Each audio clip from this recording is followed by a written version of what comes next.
Hello, in today's video I'll show you how to fix food burning from the bottom of the THERMOMIX TM6 bowl.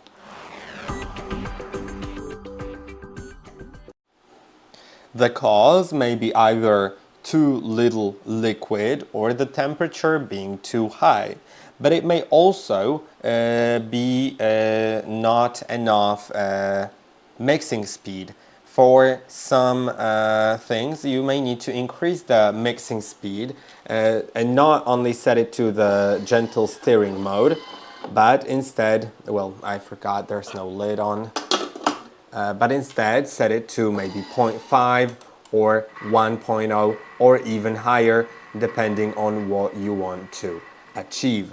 That is basically how you can do it. Later, if you have browning on the bottom, you can clean it with a pre-clean program by sliding to the right page, then going to pre-clean,